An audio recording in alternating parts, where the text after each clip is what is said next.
My name is Megan, 22 years old. You're not invited anymore. That was a dot. No, hey. Can we talk? No, sorry. But just those four little words in black text on a glowing screen.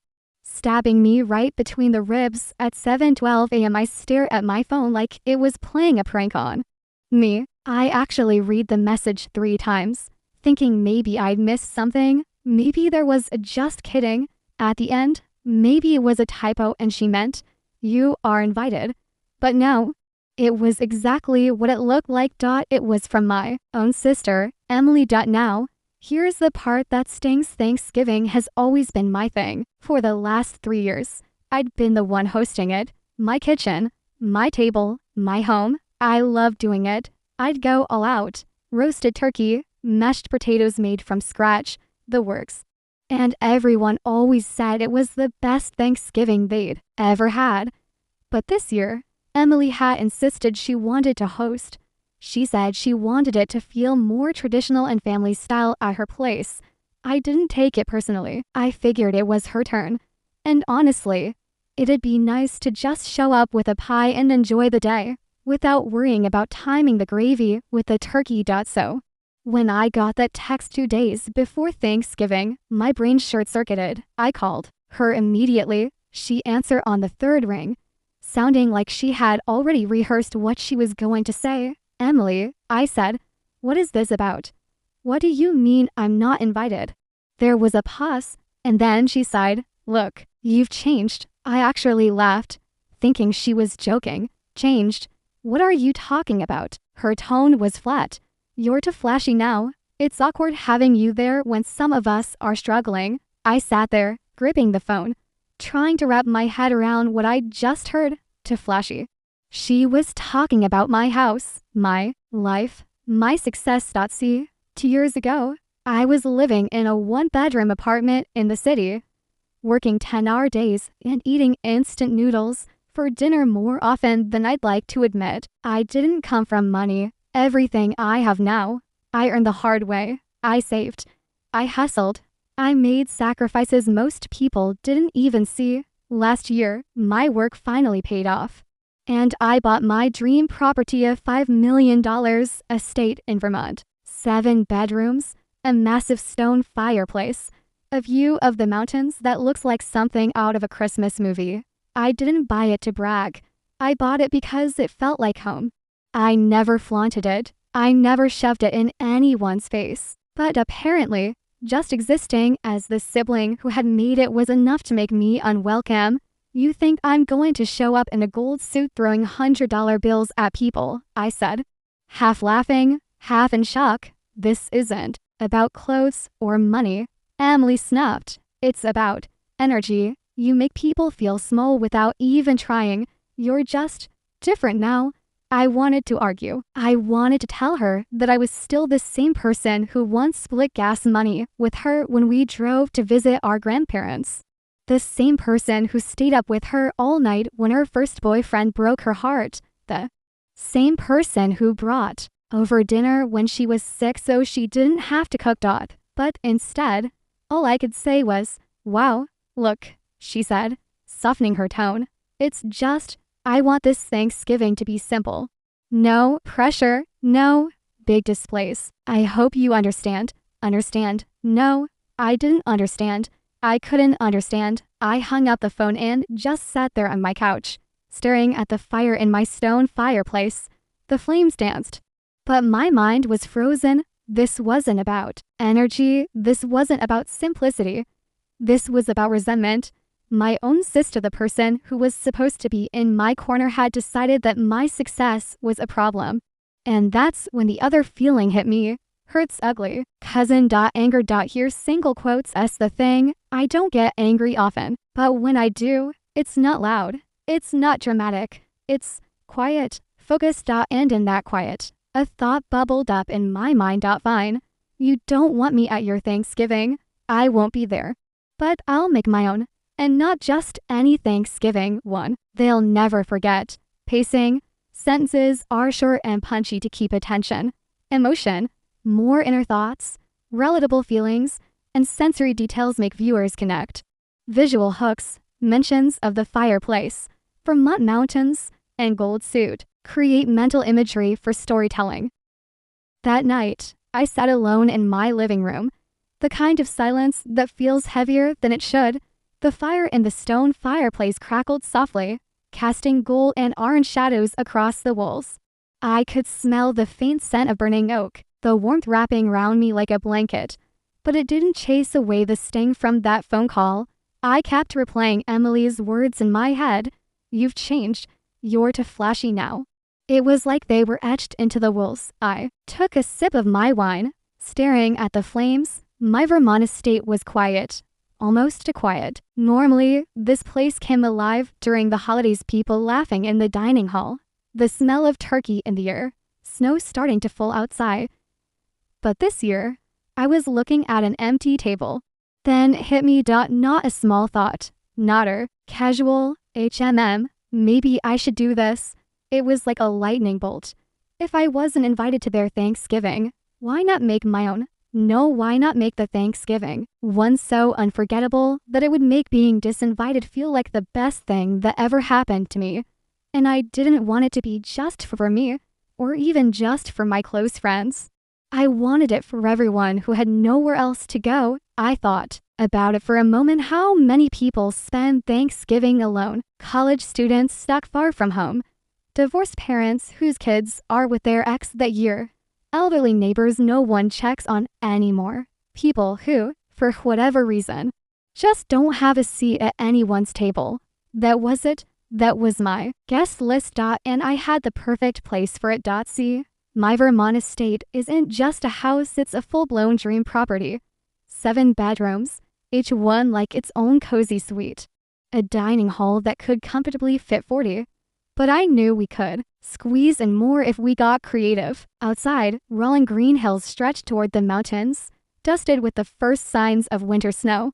There was a heated outdoor deck where you could sip coffee in the morning while watching the sun climb over the horizon, and the kitchen. Let's just say I could run a small restaurant out of it without breaking a sweat. The only question was, could I pull this off in just 2 days? I knew exactly who to call. I grabbed my phone and dialed Mason. He's not just a chef, he's the chef. We met years ago when he was still working the line at a tiny restaurant in Boston. Now, he was a private chef for high-end clients. The kind of guy who could turn a pile of root vegetables into something you'd pay $200 for in a 5-star restaurant. He answered on the first ring. Mason speaking. "Hey," I said, leaning back in my chair. "How do you feel about cooking Thanksgiving dinner for maybe 50 people? There was a pause, then a laugh. 50? That's adorable. Is this a trick question? What's the catch? No, catch, I said, grinning. Here's the deal. I got disinvited from Thanksgiving. You? Disinvited? By who? My sister, I replied. But that's not the point. The point is, I'm hosting my own for people who got left out, forgotten, or just have nowhere else to go. Neighbors, co-workers, strangers from town, whoever needs a seat at the table. I could almost hear him smiling through the phone. You had me at people who got left out. I'm in. That was Mason for you. No hesitation. No, let me check my schedule. Just all in. We started planning right there on the call. He'd bring 2 assistants. We'd do 3 turkeys, a glazed ham, stuffing, mashed potatoes, roasted vegetables, pies, dozens of pies, pumpkin, apple, pecan. I told him to make it a feast worthy of a magazine cover. And then came the fun part, invitations. But here's the thing, I wasn't going to send out fancy gold embossed cards. I wanted this to feel open, inclusive, zero pressure. So the next morning, I took a photo of my backyard, snow lightly covering the hills, the mountains in the distance glowing in the sunrise, and posted it to the local Vermont community Facebook page. The caption was simple: greater than if you have nowhere to go this Thanksgiving, you do now. Join us for a full dinner at my estate. No cost, no catch, just good food and better company. I hit post, closed my laptop, and figured maybe 10 or 15 people would message me by lunchtime. my inbox was flooded. A single mom with 2 kids, an elderly couple whose children had moved across the country, a college freshman stuck in the dorms because flights were too expensive, a man who'd lost his wife last year and couldn't bear to spend the holiday in an empty house. One message in particular stopped me in my tracks. My ex-husband took the kids for the holiday. I was planning to microwave a frozen meal and watch TV alone. This means more than you know. I sat back in my chair, reading it over again. That was when I realized this wasn't just about sticking it to my sister. This was about giving people something they truly needed, a sense of belonging. By the end of the day, we had 60 confirmed guests. 60, and I had no doubt there would be more. I glanced around my massive dining hall and smiled. I could already picture every chair filled, every plate loaded. Laughter bouncing off the high ceilings, the crackle of the fireplace, the smell of turkey drifting through the halls. For the first time since that text from Emily, I felt excited, energized. Like I wasn't just reacting to what happened to me, I was creating something better. The next morning, I woke up to sunlight spilling across my bedroom floor, the kind that makes the snow outside look like it's covered in diamonds. It was cold enough that I could see my breath when I stepped out onto the balcony, coffee in hand. Looking at the mountains in the distance, this was it. Time to make the invitation public. I sat at my desk, opened my laptop, and went straight to the local Vermont community Facebook page. This wasn't going to be some polished, corporate-sounding announcement. I wanted it to feel personal, like a friend reaching out. So I typed, "If you have nowhere to go this Thanksgiving, you do now. Join us for a full dinner at my estate. No cost, no catch, just good food and better company." Then I attached a photo I had just taken from my backyard, a sweeping view of snow-dusted hills, the mountains in the distance glowing under the pale winter sun, the smoke from my chimney curling into the crisp air. I stared at the post for a moment before hitting publish. My heart thumped a little faster than I expected. I figured maybe 10 people would see it. Maybe a handful would actually reach out. I was wrong. Within an hour, I had 10 messages. Within 3 hours, it was closer to 50. By midday, my inbox looked like it was on fire. And these weren't just "Hey, can I come?" messages. These were stories. A single mom wrote to me, saying her son had been asking why they didn't have a real Thanksgiving dinner anymore. She told me she couldn't remember the last time she could afford more than frozen turkey slices. Her college sophomore messaged me saying he couldn't afford a plane ticket home and was planning to spend Thanksgiving eating cereal in his dorm room. One elderly couple shared that all their children had moved out of state years ago, and their friends had either passed away or moved to retirement communities. "It's been just the two of us for the last 8 years," the husband wrote. "We'd love to hear laughter in a dining room again." A man told me he'd lost his wife last year, and the idea of sitting at their old dining table alone was too much to bear. And then there was the message that stopped me in my tracks. Greater than my ex-husband took the kids for the holiday. I was planning to microwave a frozen meal and watch TV alone. This means more than you know. I read it twice, then 3 times. And in that moment, it hit me. This wasn't just about filling seats at a table. This was about filling a void people didn't even know they needed filled. The notifications just kept coming. The stories, the gratitude, the sheer surprise from people who couldn't believe a stranger would open their home for the holiday. It was overwhelming. And it wasn't just individuals. Local businesses began chiming in too. The owner of the bakery in town offered to donate fresh bread and pies. A flower shop volunteered to send centerpieces for the tables. A nearby farm offered to drop off fresh vegetables. It felt like this wasn't just my idea anymore. It was becoming the town's Thanksgiving. I went to check my email later that afternoon and realized I had over 60 confirmed guests already. I sat back in my chair, staring at the list. 60 names, 60 lives, 60 reasons this dinner mattered. And this was just the first day of responses, of course. With the excitement came the questions. Where would everyone park? Would we have enough chairs, enough plates, enough space? I walked through my estate, mentally taking inventory. The dining hall could comfortably seat 40. But if we extended into the living room and added some tables on the heated deck, I could probably stretch it to 60, maybe even 75 if people didn't mind being cozy. I started picturing it. Candles flickering on every table.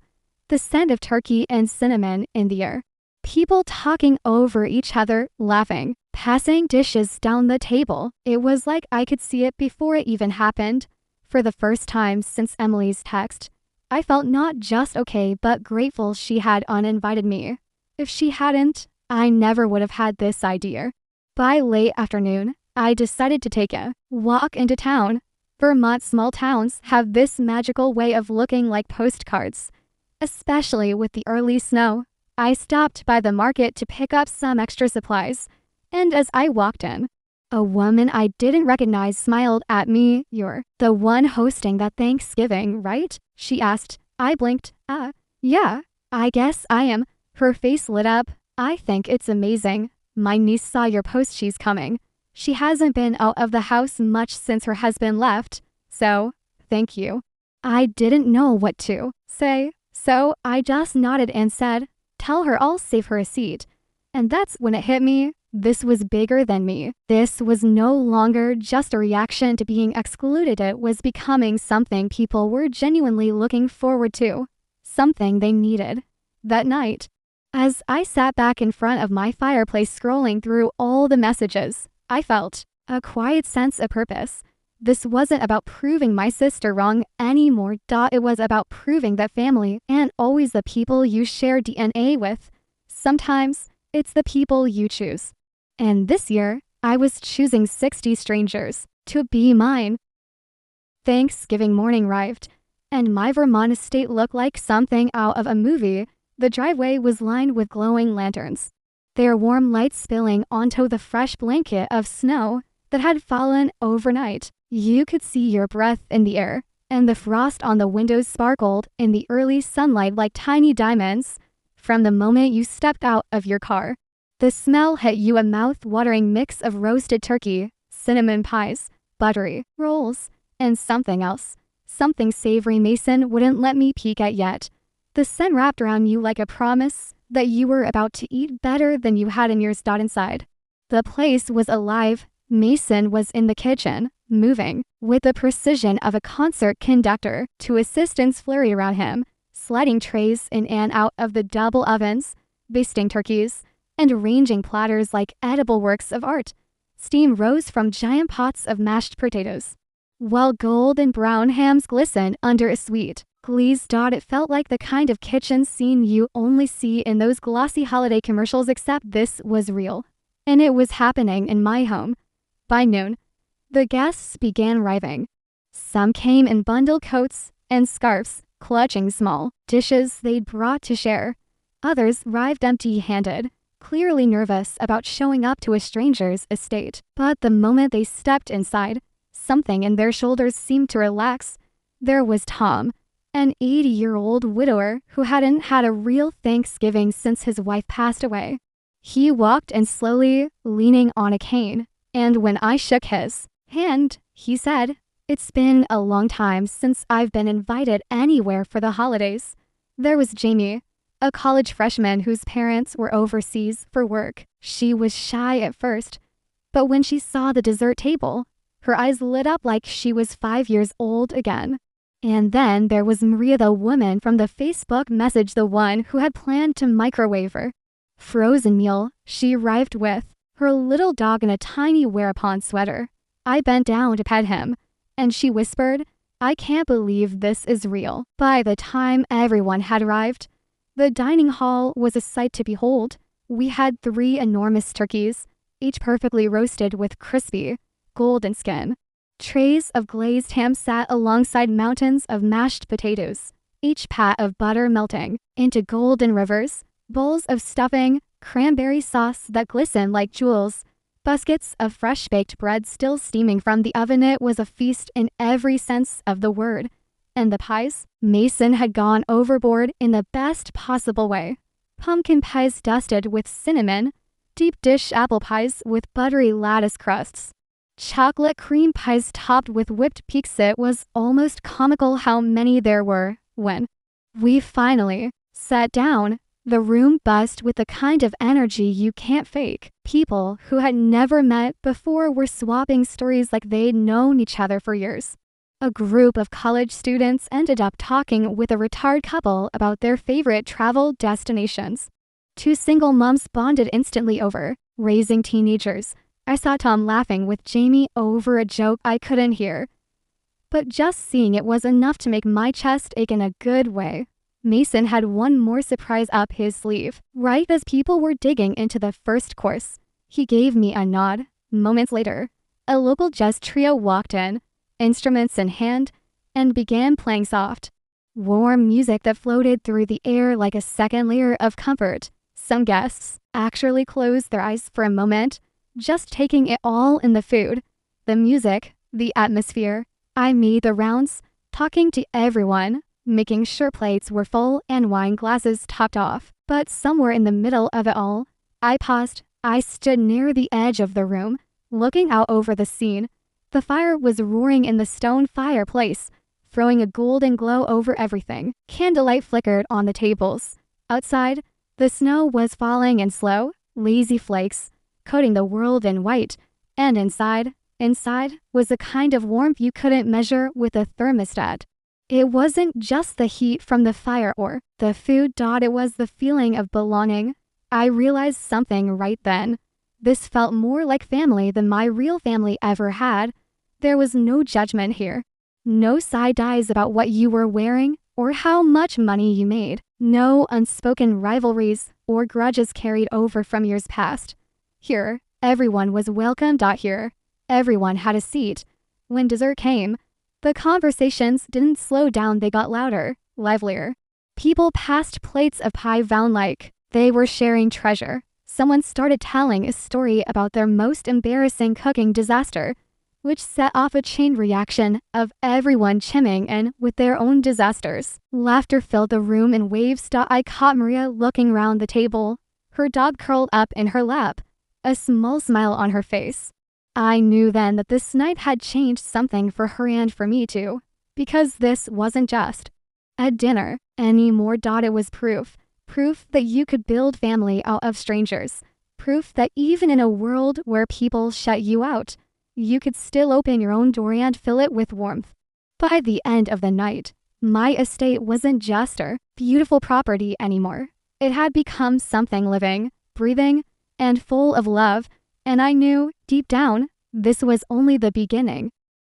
Halfway through dessert, right in the middle of Maria telling a hilarious story about her dog stealing an entire sandwich, I heard it. Knock, knock, knock, it wasn't the polite, quick kind of knock you give when you're just saying hi. It was slow, measured, like the person on the other side was trying to work up the courage with every rap on the door. The room went quiet for a moment. Forks paused midair. Even the jazz trio softened in their playing. I stood up and walked toward the massive oak double doors at the entrance. The crackle from the fireplace was the only sound following me across the marble floor. When I pulled the door open, the cold Vermont air rushed in, and standing there, framed by the snow and lantern light, was my sister. She looked stunned. Her eyes darted past me, taking in everything: the glowing candles on the long dining table, the golden turkeys, the pie towers, the music drifting from the corner, the strangers laughing together like lifelong friends. I heard about this, she stammered. Her breath made little clouds in the cold air. People in town were talking. I didn't think. Her voice trailed off. She didn't finish the sentence. I kept my hand on the door. Didn't think what? That I'd make a Thanksgiving without you. She swallowed. Her cheeks flushed, not from the cold, but from something heavier. Guilt, maybe. I didn't think it would matter to you that much. she said quietly. I thought you'd just do something small. Or, I don't know. Asterisk, I didn't respond. Asterisk. Asterisk, there was a long pause. The kind that makes every second stretch like a mile. Asterisk, finally, she asked. Can I join? Asterisk, and here's the thing. Asterisk, I could have said no. Asterisk, I could have stood there in the doorway and reminded her of the phone call. The way she disinvited me like it was nothing. The way she made it clear my presence wasn't wanted at her table. Asterisk, I could have said, you didn't want me at your Thanksgiving. Why should I want you at mine? Asterisk, but instead, I stepped aside. Asterisk. Asterisk, her eyes widened slightly like she hadn't expected me to actually say yes. She stepped in, removing her coat slowly, almost hesitantly, as if she was afraid the invitation might be revoked at any second. Asterisk, I led her into the dining hall. Every head turned for a moment, curious, but nobody asked questions, nobody judged. One of the single moms even scooted over to make room without hesitation. Asterisk, my sister sat down between two complete strangers, Maria and Tom. Within 5 minutes, they were laughing together over Tom's story about the time he tried to deep fry a turkey and nearly burned down his garage. Asterisk, she ate. She talked. She listened. She joined the jokes. Asterisk, and for the first time in years, I saw her without the sharp edges, the defensive tone, the subtle digs, the air of competition. She just existed. And she looked lighter because of it. Asterisk. Asterisk, at one point, I caught her glancing round the room with this strange look on her face. Not envy, not judgment, something else. Asterisk, it was the look of someone realizing they might have been wrong. Asterisk, wrong about me. Asterisk, wrong about what makes a holiday worth having. Asterisk, wrong about what family really means. Asterisk. Asterisk, dessert stretched into coffee. Coffee stretched into more stories.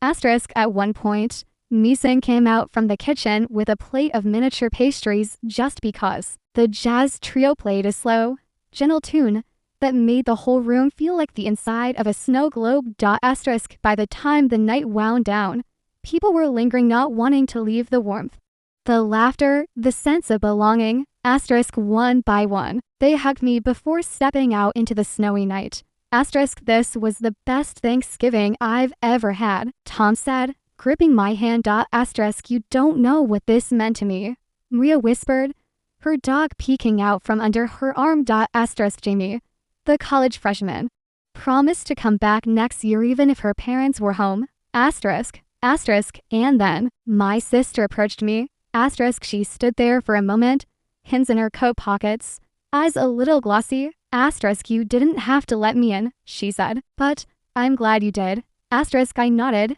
I know. Asterisk, we didn't hug. We didn't suddenly erase years of tension.